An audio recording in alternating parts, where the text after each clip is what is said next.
প্রতিদিন জোহরের সময় ফরজ কয় রাকাত, কিন্তু জুমার দিন ফরজ কয় রাকাত? 2 রাকাত কমাইলো কেন? খুতবা। সুবহানাল্লাহ কইবেন না? এজন্য জুমার খুতবাটা খতিব সাহেব যারা আছেন খুবই জরুরি। এটাকে খুব কনস্ট্রাকটিভ মুডে সমাজে তুলে ধরতে হবে, মানুষকে এডুকেট করতে হবে, ইনস্ট্রাক্ট করতে হবে। আপনাদের অনেক দায়িত্ব, you have huge responsibilities in your shoulder. আপনাদের অনেক দায়িত্ব। খতিব যারা, এটা ছোটখাটো কোনো রেসপন্সিবিলিটি নয়, এটা অনেক বড় দায়িত্ব। এজন্য জুমার দিন মানুষকে আপনার শিক্ষিত করতে হবে। এই জুমার খুতবা, জুমার আলোচনার সাথে পৃথিবীর কোনো আলোচনার কোনো মিল নাই, কারণ জুমার আলোচনা সব সময় অন টাইম, একটা নির্ধারিত সময়ে হয়। পৃথিবীর অন্য কোনো আলোচনা নির্ধারিত সময়ে হয় নাকি? কথা কন। আমরা বক্তারা নির্ধারিত সময় মাইক পাই? কথা কন। কোনদিন 8টায়, কোনদিন 9টায়, আজকে বসছি কয়টায়? কিন্তু জুমার খুতবার এটা চেঞ্জ হয়। কি বরকতের একটা জলসা! ওই দিন সবাই আসতে হয় মসজিদে। ফুল টাইম নামাজি এরা আসে, পার্ট টাইম নামাজি এরা আসে, বেনামাজি এরাও আসে, আস্তিক এরা আসে, নাস্তিক এরাও আসে, আওয়ামী লীগ আসে, বিএনপি আসে, জাতীয় পার্টি আসে, জামাত ইসলাম আসে, হেফাজতে ইসলাম আসে, তাবলীগের ভাইয়েরা আসে, পীরের মুরিদেরা আসে, সবাই আসে। তাহলে এটা জরুরি দিন না? তাফসির মাহফিলের সাথে জুমার একটা মৌলিক পার্থক্য হচ্ছে, তাফসির মাহফিল আমাদের ধরে রাখতে হয়। কি করতে হয়? ধরে না রাখলে শ্রোতা উঠে যায়। কিন্তু জুমার খুতবা কি ধরে রাখা লাগে? কথা কন। ওঠার সুযোগ আছে, কারণ সামনে কি? জুমার নামাজ। সুবহানাল্লাহ কইবেন না? এটা অনেক জরুরি। এজন্য জুমার খুতবা যারা দেন এরা বিশ্বনবীর দায়িত্ব পালন করেন। আল্লাহু আকবার। বিশ্বনবীর মাদানী ইনিংস কয় বছরের? 10 বছর। বিশ্বনবীর মাদানী ইনিংস শুরু হয়েছে মসজিদে নববী তৈরি করার মধ্য দিয়ে। বিশ্বনবী মসজিদে নববী তৈরি করার পর মসজিদে নববীর খতিব হিসেবে দায়িত্ব নিলেন। সুবহানাল্লাহ। বিশ্বনবী 1টা 2টা 5টা 10টা না, মসজিদে নববীতে 10 বছরের ইনিংসে 500টারও বেশি জুমার খুতবা দিয়েছেন। সুবহানাল্লাহ। বাড়িতে যায় বলেন কত খুতবা? 500রও বেশি খুতবা দিয়েছে। মদিনার সমাজটা এমনি জান্নাতি সমাজ হয় না। মদিনার সোসাইটিটাকে জান্নাতি সমাজ বানানোর জন্য বিশ্বনবীকে 500টা বক্তব্য দিতে হয়েছে। চিল্লায় পড়েন আল্লাহু আকবার। প্রতি সপ্তাহে যে আয়াতগুলো নাজিল হতো বিশ্বনবী এগুলো নিয়ে কথা বলতেন।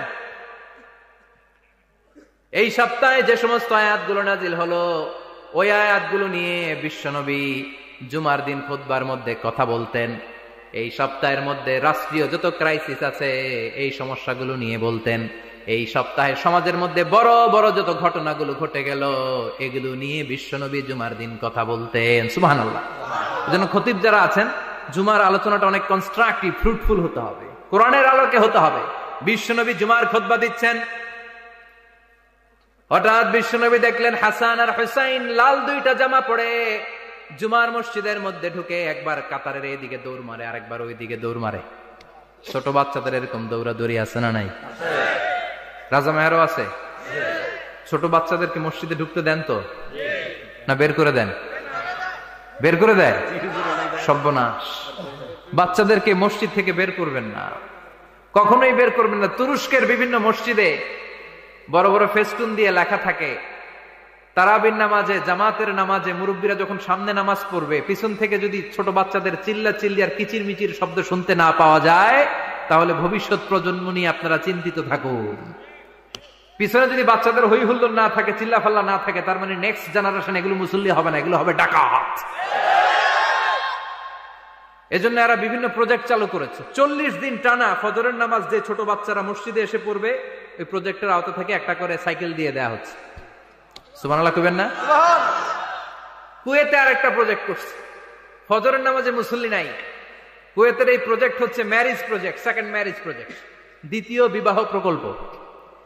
কি কাজ এই প্রকল্পের? তারা ঘোষণা দিল মসজিদে ফজরের সালাতে মুসল্লি পাওয়া যায় না, তো যারা যারা ফজরের নামাজে মসজিদে আসবে না, টাইমলি আসবে না, তাদেরকে মসজিদের টাকা দিয়ে মসজিদের অর্থায়নে দ্বিতীয় বিবাহের ব্যবস্থা করে দেওয়া হবে।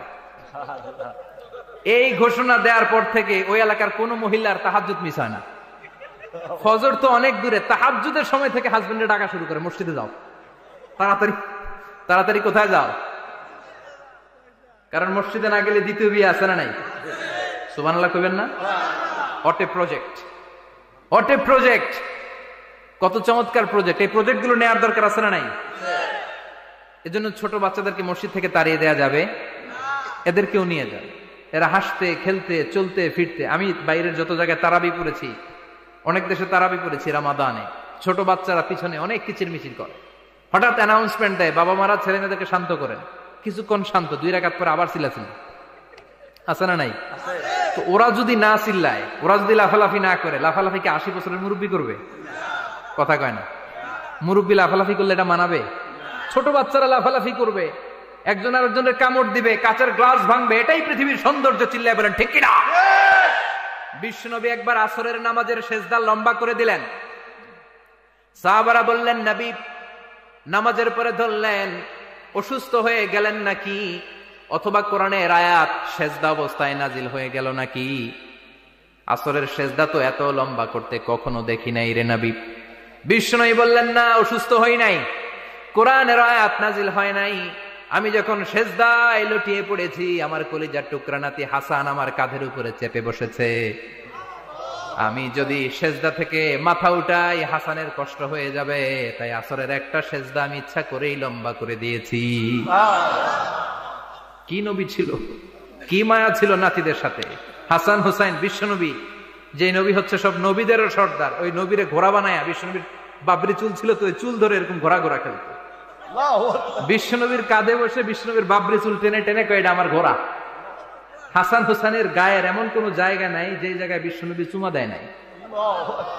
আর বলতেন রাইহানা চাইনি ফিদ দুনিয়া, হাসান আর হুসাইন হলো আমার দুনিয়ার সুগন্ধি। সাইয়্যিদা শাবাবি আহলিল জান্নাহ, জান্নাতীরা আপনারা যারা জান্নাতে যাবেন, আপনাদের সামনে 2টা পতাকা থাকবে, একটা থাকবে হাসানের হাতে আর একটা হুসাইনের হাতে।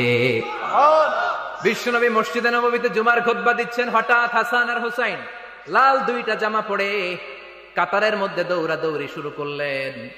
বিশ্বনবী খুতবা থামিয়ে দিলেন, মিম্বার থেকে নেমে হাসান হুসাইনকে 2 হাতে টানতে টানতে